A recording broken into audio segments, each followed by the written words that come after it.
Bethesda mission trust வழங்கும்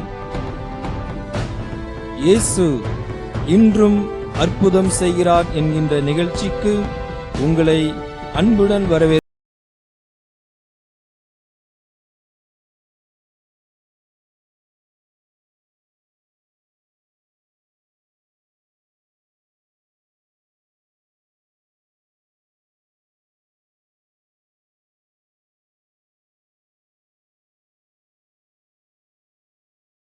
தேவ செய்தி அளித்து உங்கள் அற்புதத்துக்காக ஜெபிப்பவர் ரெவரண்ட் பி. சாம்சன் காமராஜ் அவர்கள்.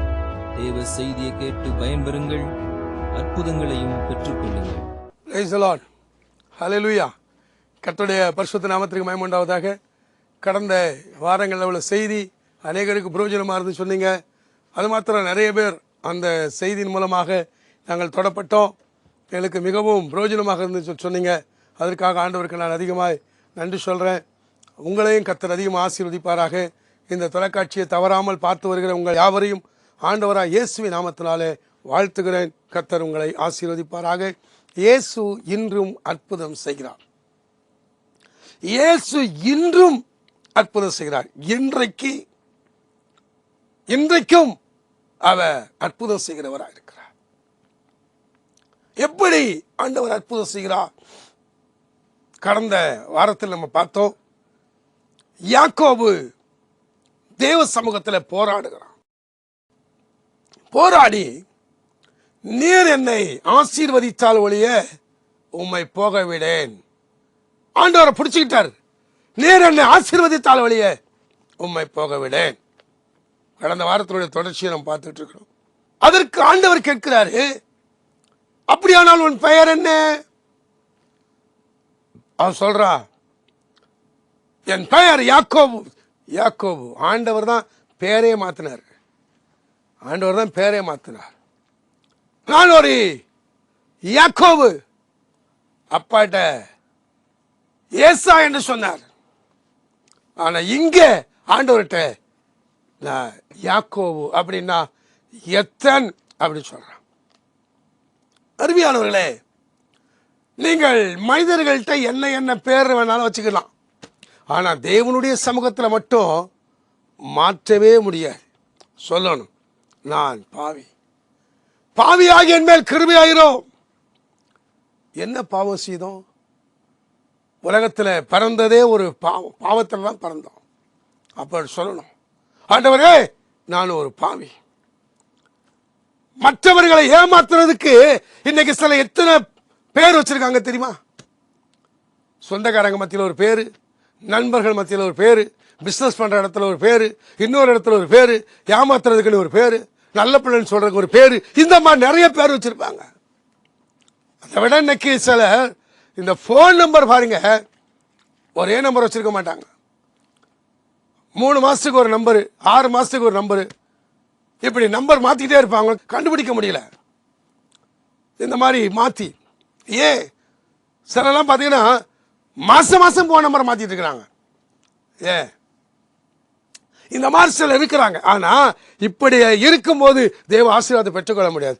தேவனுடைய ஆசீர்வாதத்தை பெற்றுக்கொள்ளணும்னு சொன்னா உண்மையை சொல்லணும். நான் தாயா எத்தேன், நான் தாயா எங்க அண்ணனை ஏமாத்துறேன், நான் தான் எங்க அப்பாவை ஏமாத்துறேன், நான் ஒரு பாவி, எனக்கு இறங்குங்க, என்னை ஒப்பு கொடுக்கிறேன்.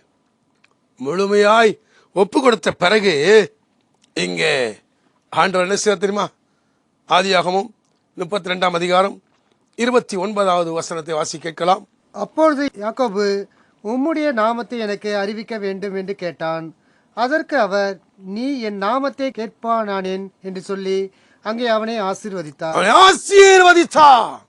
ஆசீர்வதிக்கிறார். யாக்கோபு தன்னுடைய பெயரை சொன்ன பிறகு தேவன் அங்கே அவனை ஆசீர்வதிக்கிறார். ஒரு கண்களை மூடி ஜெபிக்கலாமா? பரலோகத்தின் தேவனே, உம்மை ஸ்தோத்திரிக்கிறோம். இந்த வேளையில தொலைக்காட்சி முன்பதாக அமர்ந்திருக்கிற நம்முடைய பிள்ளைகளுக்காக ஜெபிக்கிறேங்க. தாவி, நீர் கொடுத்த வாக்கு தத்தம் இதோ நாட்கள் வரும் என்று கர்த்தர் சொல்லுகிறார். அப்பொழுது இஸ்ரவேல் குடும்பத்திற்கும் யூதாவின் குடும்பத்திற்கும் சொன்ன நல்வார்த்தையை நான் நிறைவேற்றுவேன் என்று சொன்னார். அந்த வார்த்தையை நிறைவேற்றுகிறதற்காக எப்படி இஸ்ரவேல் என்கிற பெயர் வந்தது என்பதை நாங்கள் பார்த்து கொண்டிருக்கிறோம்ப்பா. இந்த வேளையில் எங்களோடு இடைபெறுகிறதற்காக இன்றைக்கு இந்த தொலைக்காட்சி முன்பு அமர்ந்து தேவனுடைய வார்த்தை கேட்கிற பிள்ளைகளை ஆசீர்வதிக்கும்படியாக ஜெபிக்கிறோம். கர்த்தருடைய ஆசீர்வாதம் இருக்கட்டும். யாரும் அந்த செய்தியை கேட்டு வெறுமையா இருக்கக்கூடாது. இந்த பலவீனங்கள், அவங்களுடைய கஷ்டங்கள், அவங்களுடைய வியாதிகள் எல்லாம் மாறணும். ஆண்டவரே, நம்முடைய அற்புதங்களை செய்ய முடியாது ஜெபிக்கிறேன். தொடர்ந்து கர்த்தருடைய நாமம் மகிமைப்படட்டு, கிருபை தங்கி இருக்கட்டும். இயேசுவின் நாமத்தினால் ஜெபிக்கிறேன் பிதாவே. சொன்னார்ல, இஸ்ரவேல் குடும்பத்திற்கும் யூதாவின் குடும்பத்திற்கும் சொன்ன நல்வார்த்தையை நிறைவேற்றுவேன். நல்வார்த்தையை என்ன வார்த்தை? அவர் சொல்றாரு, பேரை மாத்துறாரு. முதல்ல இனி உன் பேரு யாக்கோபு வேண்டாம், இஸ்ரவேல். இஸ்ரவேல் என்ன அர்த்தம்?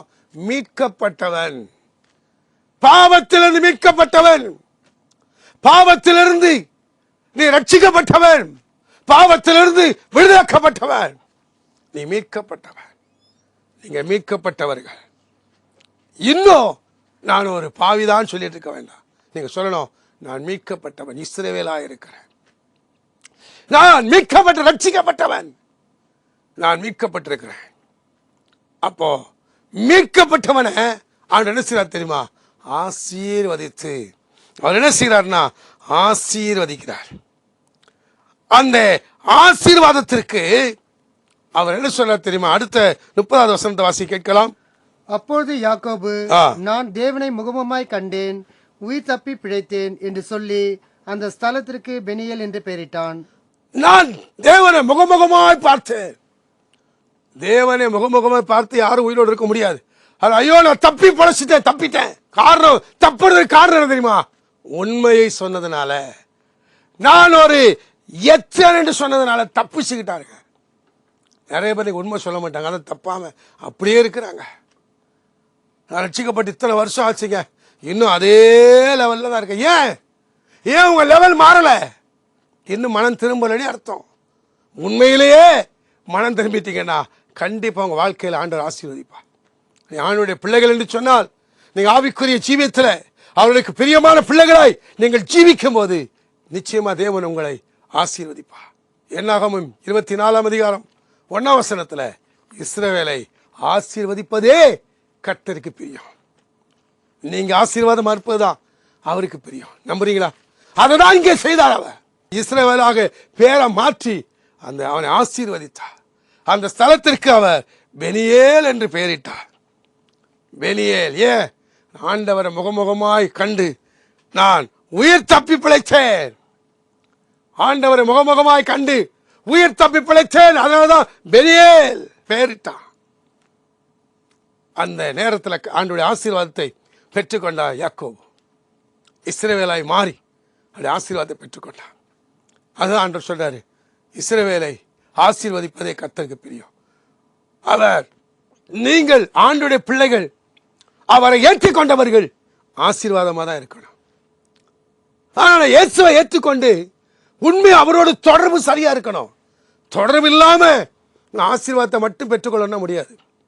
ஆண்டவருடைய பிள்ளை பேர் மட்டும் இருந்தா போதாது. உண்மையாகவே நீங்கள் ஆண்டவருடைய பிள்ளையா இருக்கணும். உண்மையாகவே அந்த பிள்ளைகளால் நீங்க இருந்தீங்கன்னா அவர் கொடுத்த வாக்கு தத்துவம் உங்க வாழ்க்கையில நிச்சயமாய் நிறைவேறும். நான் இருக்கிற ஆண்டவருடைய பிள்ளையா தான் இருக்கிறேன், கிறிஸ்தவனா தான் இருக்கிறேன், ஆனா இன்னும் எனக்கு கஷ்டம் தீரல. உண்மையான கிறிஸ்தவங்களா இருந்தா நிச்சயமாகவே உங்களுடைய கஷ்டம் தீரும். அதே லெவல்ல இருக்கிறதுக்காக தேவன் உங்களை தெரிந்து கொள்ளவில்லை. நான் ரட்சிக்கப்பட்டங்க, அன்னையில இருந்து இன்னைக்கு வரைக்கும் அதே நேரம் தான், அப்படியே தான் இருக்கிறேன், அதே வாடகை வீட்டில் தான் இருக்கிறேன், அதே கஷ்டத்துல இருக்கிறேன், அதே சாப்பாட்டுக்கு வழி இல்லாம தான் இருக்கிறேன்னா இன்னும் இஸ்ரவேலா மாறலன்னு அர்த்தம். இன்னும் யாக்கோபா தான் இருக்கிறீங்க, இன்னும் ஏமாத்திட்டு தான் இருக்கிறீங்க, இன்னும் பொய் சொல்லிட்டு தான் இருக்கிறீங்க. அருமையானவர்களே, நீங்க ஆண்டவருடைய பிள்ளைன்னா ஆண்டவருக்கு பிரியமா இருக்க வேண்டாம். ரோமர் 8ஆம் அதிகாரம் 8-9 வாசி கேட்கலாம். மாம்சத்துக்கு உட்பட்டவர்கள் தேவனுக்கே பிரியமாய் இருக்க மாட்டார்கள். தேவனுடைய ஆவி உங்களில் வாசமாய் இருந்தால் நீங்கள் மாம்சத்துக்கு உட்பட்டவர்களாய் இராமல் ஆவிக்கு உட்பட்டவர்களாய் இருப்பீர்கள். கிறிஸ்துவின் ஆவி இல்லாதவன் அவருடைய அல்ல. பாருங்க, மாம்சத்துக்கு உட்பட்டவர்கள் தேவனுக்கு பிரியமாய் இருக்க மாட்டார்கள். மாம்சத்திற்குட்பட்டவர்கள். மாம்சத்துக்குட்பட்டு இப்படித்தான் நடக்கணும், எனக்கு இது வேணும் அது வேணும், மாம்சத்துக்கு உட்பட்டு நடக்கிறவர்கள் தேவனுக்கு பிரியமா இருக்க மாட்டார்கள். கிறிஸ்துவனுடைய ஆவி இல்லாதவன் அவருடையவன் அல்ல. கிறிஸ்தவனுங்க பேர் இருக்குது. பேர் என்ன பேரு? இஸ்ரவேல். பேர் என்ன பேரு? இஸ்ரவேல். ஆனா அந்த இஸ்ரவேலுக்குரிய மீட்பு உங்ககிட்ட இருக்குதா? பேர் மட்டும் கிறிஸ்தவங்களே இருந்தா போதாது. பேர் நல்ல நல்ல பேர்லாம் வச்சிருப்பாங்க, ஆனா பேருக்கு அவங்களுக்கு சம்பந்தமே இல்லாம இருப்பாங்க. இன்றைக்கு இஸ்ரவேலை ஆசீர்வதிப்பதே கர்த்தருக்கு பிரியம். அப்போ நினைக்கணும்னா ஆண்டவருடைய பிள்ளையா, கிறிஸ்தவனா, கிறிஸ்தவன் என்கிற பெயர்ல மற்றவர்களை ஏமாத்திட்டு இருக்கிறனா? அருமையானவர்களே, உங்களுக்கு வர வேண்டிய ஆசீர்வாதங்கள் சில காரியங்கள் தடைப்பட்டு இருக்கிறது. உண்மையில சொல்றேன், உங்களுக்கு வர வேண்டிய சில நன்மைகள் தடைப்பட்டு இருக்கிறது. நீங்கள் மற்றவர்களை ஏமாற்றினீர்கள். இன்றைக்கு நீங்கள் ஏமாற்றப்பட்ட நிலைமையில் இருக்கிறீர்கள். ஆனால் இன்றைக்கு ஆண்டவருடைய சமூகத்தில், ஆண்டவரே நான் செய்ய தவறு என்பதை ஒப்பு கொடுப்பீர்களானால் ஆண்டவர் உங்களை நிச்சயமாகவே ஆசீர்வதிப்பார். நீங்கள் ஆசீர்வாதமாக இருப்பதுதான் அவருக்கு பிரியம். பேர் மட்டும் கிறிஸ்தவனா? பேர் மட்டும் விசுவாசிகளா? பேர் மட்டும் ஆண்டவருடைய பிள்ளையா? பேர் மாத்திரம் இஸ்ரவேலா? இன்றைக்கு அப்படி அவருடைய பிள்ளைகள் என்று சொன்னார், கிறிஸ்தவன் என்று சொன்னார், கிறிஸ்துவனுடைய ஆவி உங்களில் வாசமா இருக்க வேண்டும். கிறிஸ்தவனுடைய ஆவி இல்லாதவன் கிறிஸ்தவன் அல்ல. நாம கிறிஸ்தவர்கள் தான், ஆனா அந்த கிறிஸ்துவனுடைய ஆவி இல்லை அப்படின்னா நாம கிறிஸ்தவன் என்று சொல்ல முடியாது. அருமையானவர்களே, கடந்த நாட்களில் என் மூலமாக ஞானஸ்தானம் எடுத்து இருக்கிற சில பிள்ளைகள் மகாராஷ்டிராவில் கோலாப்பூருங்கிற பகுதியில் சாங்கிலி பக்கத்தில் மிராஜ் அங்கே போயிட்டு சரி அவங்கள பார்த்துட்டு வரலாம், எப்படி இருக்கிறாங்க அப்படின்னு சொல்லி பார்த்துட்டு வரலான்ட்டு போய் பார்க்க போகிறேன். அவர்களுக்கு ஞானஸ்தானம் கொடுக்கும்போது பார்த்தீங்கன்னா அவங்க வந்து மராட்டிக்காரங்க. அவங்களுக்கு ஞானஸ்தானம் கொடுக்கும்போது அவங்களுக்கு இயேசு கிறிஸ்துவை பற்றி நான் சொல்லி, இவர் தான் இயேசு சொல்லி அவர்களுக்கு ஞானஸ்தானம் கொடுத்தேன். 3 பேர், கிட்டத்தட்ட ஒரு 3 பேர் பார்த்தீங்கன்னா, ஒரு பையனுக்கு ஒரு நாள் நாங்கள் போயிருக்கிறேன், அவனுடைய ஒரு ஃப்ரெண்டு வந்து அவனை கூட்டிகிட்டு வரான். அவன் பேர் வந்து பார்த்தீங்கன்னா கணேஷ். கூட்டிகிட்டு வரான். அவனுக்கு அன்றைக்கு இயேசு கிறிஸ்துவை பற்றி சொல்கிறேன். ஏசப்பா தான் இன்னைக்கு நான் இன்னைக்கு கிறிஸ்தவனாக இருக்கிறேன்னா, இன்னைக்கு அவனுடைய பிள்ளையாக இருக்கிறேன்னா எப்படின்னு சொல்லிட்டு என்னுடைய சாட்சின்னு சொல்லி அவனுக்கு இயேசுவை பற்றி சொன்னேன். அவன் ஒரே நாள் தான் இயேசுவை பற்றி சொன்ன உடனே அவன் சொல்கிறான், அந்த இயேசு எனக்கு வேணும் அப்படின்னா. அந்த இயேசு எனக்கு வேணும், நானும் இயேசுவின் பிள்ளையா மாற போகிறேன்னு சொன்னான். அந்த பையனுக்கு சரின்னு சொல்லி ஜெபம் பண்ணிட்டு நான் கோவாவில் ஒரு மீட்டிங் எங்களுடைய உபாச ஜெபத்துக்கு போயிருக்கும்போது கோவாவில் அவனை கூட்டிகிட்டு வந்தாங்க. கடலில் வச்சு அவனுக்கு பவுல் என்று சொல்லி பேர் வச்சு அவனுக்கு ஞானஸ்தானம் கொடுத்தாங்க. அதே போல் மிராஜில் போயிட்டு ஒரு 4 பேருக்கு ஞானஸ்தானம் கொடுத்தேன். இப்போ ஞானஸ்தானம் எடுத்த பிள்ளைகள் எல்லாம் பாருங்க, ஞானஸ்தானம் கொடுத்தேன். அவங்க ஒவ்வொரு சபைக்கு அங்கே இருக்கிற சபைகளுக்கு போகிறாங்க. சரி, பிள்ளைகள் எப்படி இருக்கிறாங்கன்னு பார்க்க போகும்போது உண்மையிலே அவங்களுடைய சாட்சியை கேட்டு எனக்கே ஆச்சரியமாக இருந்தது. எனக்கே ஆச்சரியம். ஒரே நாள் சுவிசேஷம். அந்த எப்படி அப்படி சொன்னா, அதில் அந்த பால் கணேஷ், அதே போல் இன்னொரு பிள்ளை ஞானஸ்தானம் கொடுத்தேன். அவங்க தான் திருமணமாகி குடும்பமாக இருக்கிறாங்க. 3 குடும்பமாக ஆகிட்டாங்க. இப்போ சந்தோஷன்ற ஒரு பையன், அவனுக்கு ஞானஸ்தானம் கொடுத்து, அவன் மனைவிக்கு ஞானஸ்தானம் கொடுத்து, அதே போல் இன்னொரு பையன் சுனில், அவனுக்கும் ஞானஸ்தானம் கொடுத்து, அவன் கல்யாணம் பண்ணியிருக்கிற ஒரு பொண்ணு, நல்ல ஆவிக்குரிய பொண்ணு. இன்னைக்கு 3 பேரும் நல்ல ஆவிக்குரியதில் இருக்கிறாங்க. அதை கேட்கும்போது நமக்கு சந்தோஷமாக இருக்கு. பரவாயில்ல, ஞானஸ்தானம் கொடுத்தோம், இன்னைக்கு ஆண்டவருக்கு வைராக்கியமாக இருக்கிறாங்க. அதில் ஒருத்தருடைய சாட்சி பார்த்தீங்கன்னா, பேர் அதான் பால் கணேஷ், அவருடைய மனைவி எப்சிபா, ஹேமாவுக்கு எப்சிபான்னு பேர் வச்சு ஞானஸ்தானம் கொடுத்தோம் பாருங்க. அவங்க இன்றைக்கு சொல்கிறாங்க, இந்த இயேசுவை பற்றி நாங்கள் இதுக்கு முன்னாலே தெரிந்து கொள்ளாமல் போயிட்டோமே, எவ்வளோ பெரிய காரியம் ஆண்டவங்களுக்கு செய்கிறாரு அப்படி சொல்லும்போது, அப்போ அவங்களுடைய ஊர் வந்து லட்சுமி நகர்னு ஒரு இடம். மிராஜ் வந்து ஒரு சிட்டி மாதிரி இருக்கும், சின்ன சிட்டி. அங்கே வந்திருக்காங்க. அங்கே தான் குடும்பமாக இருக்கிறாங்க.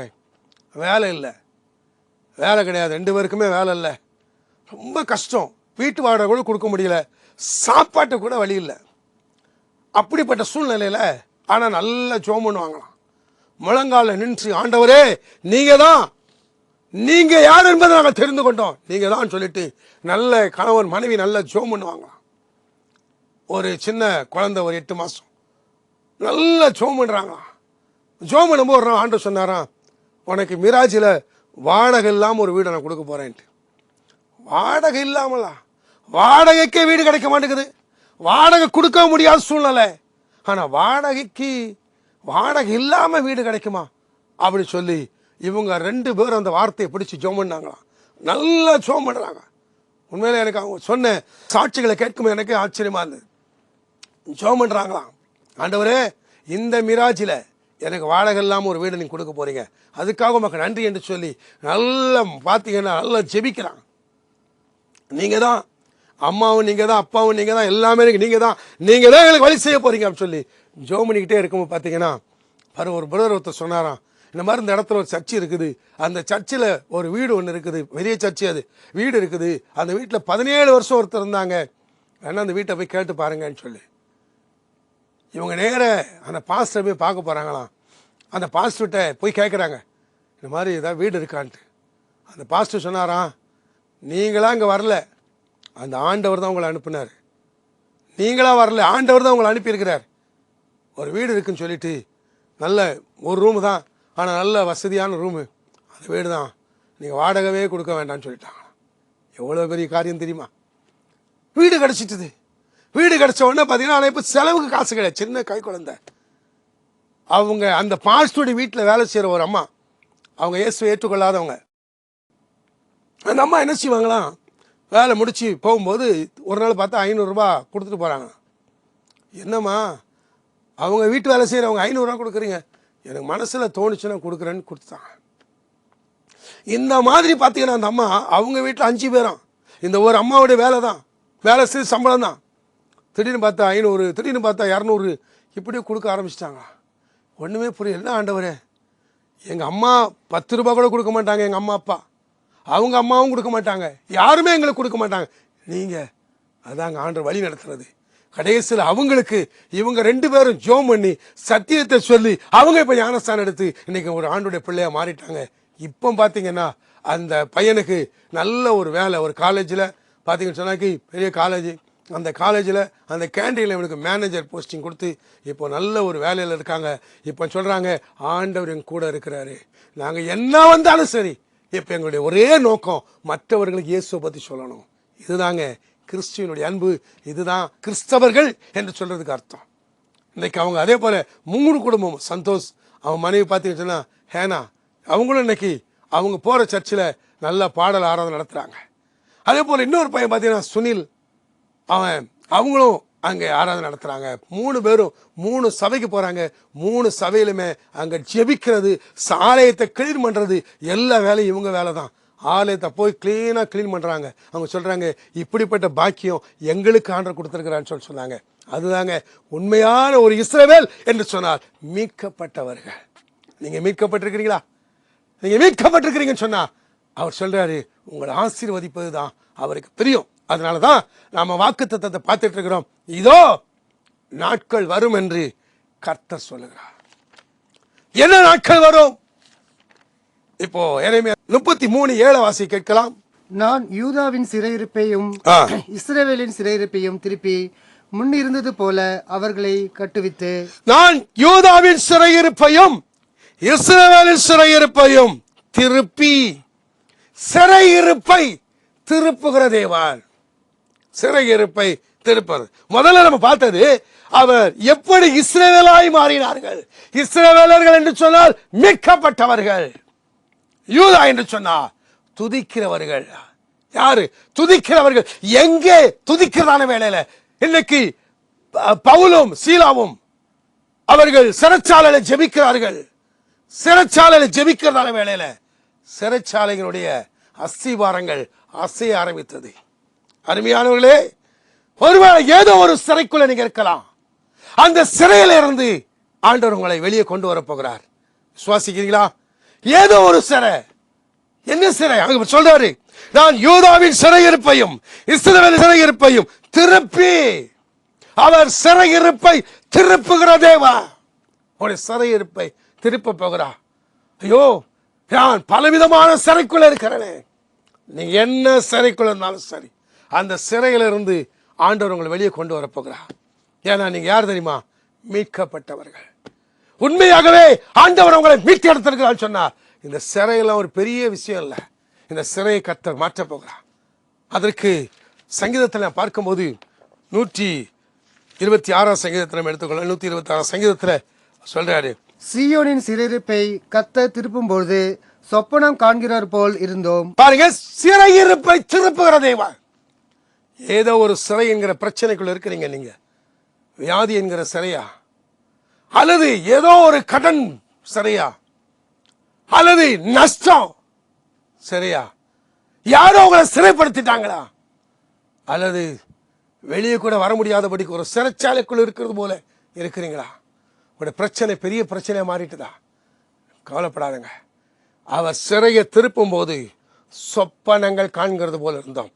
அப்படியானால் தேவன் நம்முடைய பிரச்சனையும் மாற்றும் போது நமக்கே ஒரு ஆச்சரியமா இருக்கும். இது எப்படி நடந்தது? இது எப்படி ஆச்சுது? என்ன நடந்தது அப்படின்னு சொல்லுகிற ஒரு காரியங்கள் நடக்கும். அதுக்கு தான் அவர் சொல்றாரு, சீயோனின் சிறையிருப்பை திருப்பும் போது சொப்பனம் காண்கிறது போல. இந்த காரியம் எப்படி நடந்துச்சுன்னு எங்களுக்கே தெரியல, எப்படி இது நடந்துச்சு அப்படின்னா, இயேசு செய்கிற அற்புதம் உங்களுடைய வாழ்க்கையில அப்படிப்பட்ட ஒரு அற்புதத்தை, உங்களுடைய சிறையை கர்த்தர் மாற்ற போகிறார். என்ன சிறைக்குள்ள இருக்கிறீங்க நீங்க? எப்படிப்பட்ட சிறைக்குள்ள இருக்கிறீங்க? ஐயோ, இந்த சிறையிலிருந்து வெளியே வர முடியுமா?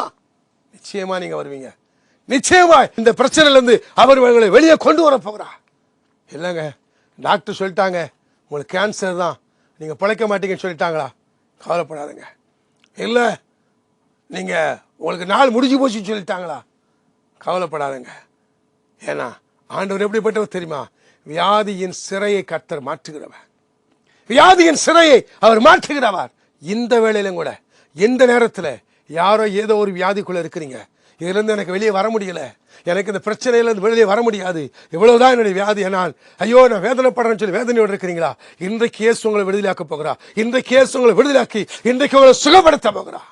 இப்ப இந்த சிறை மாற வேண்டுமானால் என்ன செய்ய வேண்டும் அப்படின்னு சொன்னா, இங்க எரேமியா 33 அதிகாரம் 3 வசனத்தில் வாசி கேட்கலாம். என்னை நோக்கி கூப்பிடு, அப்பொழுது நான் உனக்கு உத்தரவு கொடுத்து நீ அறியாததும் உனக்கு எட்டாததுமான பெரிய காரியங்களை உனக்கு அறிவிப்பேன். ஆண்டவர் வாழ்க்கையில பெரிய காரியம் செய்ய போகிறார். வாழ்க்கையில பெரிய காரியம் ஆண்டவர் செய்ய போகிறார். சிறையை மாற்றுகிற ஒரு பெரிய காரியம். என்ன பெரிய காரியம்? நீங்க என்ன செய்யணும் அப்படின்னு சொன்னா, முதல்ல அவர் சொல்றாரு, என்னை நோக்கி கூப்பிடு. முதல்ல சொல்றாரு, என்னை நோக்கி கூப்பிடு. இந்த வேளையில உங்களுடைய பிரச்சனை மாறணுமா, உங்களுடைய கஷ்டங்கள் மாறணுமா, நீங்க செய்ய வேண்டியது முதல்ல அவரை நோக்கி கூப்பிடுங்க, ஜெபம் பண்ணுங்க. நிச்சயமா ஜெபத்தில் எப்படி யாக்கோபு வேற வழியே இல்லாம ஜெபம் பண்ணார்ல, அது போல ஜெபம் பண்ணுங்க. என்னை நோக்கி கூப்பிடு அப்படிங்கிறாரு. என்னை நோக்கி கூப்பிடு, நான் உனக்கு மறு உத்தரவு கொடுப்பேங்கிறார். என்ன உத்தரவு தெரியுமா? மறு உத்தரவு. அப்படியானால் நீங்க ஜெபம் பண்ற, ஏதோ எல்லாரும் ஜெபம் பண்ற மாதிரி நானும் ஒரு ஜெபம் பண்றேன் அப்படி கிடையாது. மறு உத்தரவு வரும் வரைக்கும் ஜெபம் பண்ணிட்டே இருக்கணும். மறு பதில் வரும் வரைக்கும் ஜெபம் பண்ணிட்டே இருக்கணும். நான் ஜெபம் பண்ணுறேங்க வீட்டில், டெய்லி காலையில் குடும்ப ஜெபம், காலையில் ஜெபம் பண்ணுறோம், நைட்டில் குடும்ப ஜெபம் பண்ணுறோம், சாப்பிடும்போது ஜெபம் பண்ணுறோம், தூங்கும்போது 2 நிமிஷம் ஜெபம் பண்ணுறோம். இதெல்லாம் உத்தரவு வரும் வரைக்கும் ஜெபிக்கணும். உத்தரவு வரும் வரைக்கும் ஜெபிக்கணும். ஆண்டவரே, எங்களுடைய சிறையை கர்த்தர் மாற்ற போறீங்க. அதனால தான் அவர் சொன்ன நல் வார்த்தை உங்கள் வாழ்க்கையில் நிறைவேற போகுது. ஒரு விஷயம் கண்கள் மூடி ஜெபிப்போமா? உத்தரவு வரும் வரைக்கும் நாங்கள் ஜெபிப்போம்ப்பா. உத்தரவு வரும் வரைக்கும். நீங்கள் சொல்லியிருக்கிறீங்க, யூதாவின் குடும்பத்திற்கும் இஸ்ரவேலின் குடும்பத்திற்கும் சொன்ன நல் வார்த்தை நான் நிறைவேற்ற போகிறேன். எஸ், நன்றிப்பா, நன்றி ஆண்டவர். இந்த வேளையில கர்த்தாவே ஸ்தோத்திரம். யாரெல்லாம் தொலைக்காட்சி முன்பு அமர்ந்திருக்கிறாங்களோ, யாரெல்லாம் ஜெபிக்கிறாங்களோ, அவங்க மேல கர்த்தருடைய வல்லமை இறங்கட்டும் ஆண்டவரே. சிறையிருப்பை கர்த்தர் மாற்றும். இஸ்ரவேலை ஆசீர்வதிப்பதே கர்த்தருக்கு பிரியம். இஸ்ரவேலை ஆசீர்வதிப்பதே, எஸ் நன்றி ஆண்டவரே, இயேசுவின் நாமத்தினால் இஸ்ரவேலை ஆசீர்வதிப்பது கர்த்தருக்கு பிரியம். அப்படியானா இஸ்ரவேல் குடும்பத்துக்கு சொன்ன நல்வார்த்தை நிறைவேற்ற போறேங்கிறீங்க. இந்த பிள்ளைகளை ஆசீர்வதிக்க போறீங்க. ஹல்லேலூயா. இதுவரைக்கும் ஆண்டவரே அவங்க கர்த்தாவை பெற்றிராத நன்மைகளை பெற்றுக்கொள்ள போறதுக்காக நன்றி. ஹல்லேலூயா. ஹல்லேலூயா. ஆமென். ஸ்தோத்திரிக்கிறோம். படிச்சுட்டு வேலை இல்லாம இருக்கிறவங்களுக்கு வேலையை கர்த்தர் கொடுக்க போறீங்கப்பா. ஆண்டவரே கர்த்தாவே ஸ்தோத்திரிக்கிறப்பா. திருமணமாகி குழந்தை இல்லாதவர்களுக்கு கர்த்தர் குழந்தை பாக்கியத்தை கொடுக்க போறீங்க. இயேசுவின் நாமத்தினாலே குடும்பத்தில் அடிக்கடி தற்கொலை நடந்து கொண்டிருக்கிறது. எங்க வீட்டில் 2 தற்கொலை நடந்து போச்சு. தற்கொலை, ஒரு தற்கொலை ஆவி உங்க குடும்பத்துக்கு விரோதமாய் செயல்படுகிறதா? இன்னைக்கு ஜெபம் பண்ணுங்க. ஆண்டவரே என் குடும்பத்தில் இனி தற்கொலை நடக்கக்கூடாதுன்னு சொல்லி இயேசுவின் நாமத்தினால் பிரைஸ் சொல்ல. பலவிதமான சூழ்நிலை, பலவிதமான கஷ்டம், பலவிதமான உபத்திரவங்கள், பாடுகளுக்கு மேல பாடுகள், கஷ்டத்து மேல கஷ்டம், கண்ணீருக்கு மேல கண்ணீர். நாங்கள் எப்படி வெளியே வர முடியும்? அருமையானவர்களே, இயேசு உங்களை விடுதலையாக்குறவரா இருக்கிறார். இயேசு உங்களுக்கு சொல்ற வார்த்தையை நிறைவேற்ற போகிறார். ஆமென். நீங்க உத்தரவு வரும் வரைக்கும் நீங்க ஜெபிக்க வேண்டாம். ஆண்டவருடைய சமூகத்திலிருந்து உத்தரவு வரும் வரைக்கும் பரிசுத்த தெய்வமே ஸ்தோத்திரம், பரலோகத்தின் தேவனே ஸ்தோத்திரம். இயேசுவே இன்றைக்கு இயேசு இன்றும் அற்புதம் செய்யறான்னு சொல்லுவாரு.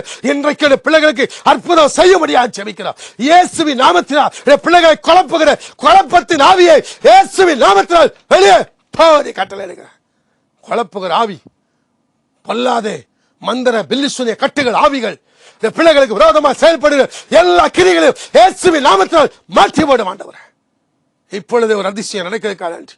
சாத்தானுடைய கிரியைகள் வெளியாகிறதுக்காக நன்றிப்பா. இந்த பிள்ளைகளுக்கு விரோதமாக செய்யப்பட்டிருக்கிற செய்வன கட்டுகள் உடைக்கப்படுறதுக்காக நன்றிப்பா. ஆமென். ஹல்லேலூயா. எல்லாவற்றையும் கர்த்தர் மாற்றி போடும். இன்றைக்கு பிள்ளைகள் விடுதலை பெறட்டும். விடுதலை பற்றி இயேசுவுக்கு விடுதலை கொடுத்தா நன்றி சொல்லட்டும் ஆண்டவரே. செய்வன நிமித்தம் பாதிக்கப்பட்ட பிள்ளைகளுடைய ஆண்டவரே கிரியைகள், செய்வன கிரியைகள் அழிக்கப்படட்டும் ஆண்டவர். இன்றைக்கு பிள்ளைகளுக்கு ஒரு விடுதலை கொடுக்கிறதுக்காக நன்றி. சொன்ன வார்த்தை நல்வார்த்தை தேவ நிறைவேற்றி போறதுக்காக நன்றிப்பா. தொடர்ந்து நாமத்தை மையப்படுத்தும் ஆண்டவர். இஸ்ரவேல் என்கிற பேர் எப்படி வந்ததுங்கிறதை கடந்த 2 வாரமாக நாங்கள் தியானித்துக் கொண்டிருக்கிறோம். இன்றைக்கு இஸ்ரவேலை ஆசீர்வதிப்பதே நமக்கு பிரியம்னு சொல்லி உடைய பிள்ளைகளை ஆசீர்வதிக்கிறதுக்காக நன்றிப்பா. தொடர்ந்து நாம மையப்படும்படியாக ஜெபிக்கிறேன். செய்தியை கேட்ட பிள்ளைகள் உங்களுடைய ஆசீர்வாதத்தை நிறைவாய் பெற்றுக்கொள்ள முடியாக ஜெபிக்கிறேன். தொடர்ந்து கிருபையும் ஆசீர்வதியும் ஒவ்வொரு பேரும் மேலும் வல்லமை இறங்கினதுக்காக நன்றி. யூடியூப் மூலமாகவும் ஆண்டவரே ஃபேஸ்புக் மூலமாகவும் தொலைக்காட்சி மூலமாகவும் பார்க்குற பிள்ளைகளை ஆசீர்வதிக்க முடியாக ஜெபிக்கிறேன். ஆசீர்வாதம் தங்கி இருக்கட்டும். கிருபையும் இயேசுவின் நாமத்தினால் ஜெபிக்கிறேன் பிதாவே. ஆமென். ஆமென். என் ஆத்துமாவே கர்த்தரை ஸ்தோத்திரி, என் முழுமே நாமத்தை ஸ்தோத்திரி. என் ஆத்துமாவே கர்த்தரை ஸ்தோத்திரி, அவர் செய்த சகல உபகாரங்களை மறவாதே. ஆமென். பிரைசலால். கர்த்தர் உங்களை ஆசீர்வதிப்பார். தொடர்ந்து தொலைக்காட்சியை தவறாமல் பாருங்கள். மற்றவர்களுக்கும் நீங்கள் அறிமுகம் செய்யுங்கள். இது நிமித்தம் பெற்ற சந்தோஷத்தை நீங்கள் தெரியப்படுத்துங்கள். ஆண்டவங்களுக்கு விடுதலை செய்திருப்பார். நீங்கள் எங்களோடு கூட தொடர்பு கொண்டு நீங்கள் சொல்லுங்கள். உங்களுக்காக நாங்களும் ஜெபிப்போம். தேவனுடைய நாமத்தை ஒன்று சேர்ந்து நாம் மகிமைப்படுவோம். பிரைஸ் சொல்லாம்.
நீங்கள் பெற்ற ஆசீர்வாதம் மற்றும் அற்புதங்களை கீழ்கண்ட எங்கள் முகவரிக்கு தெரியப்படுத்துங்கள்.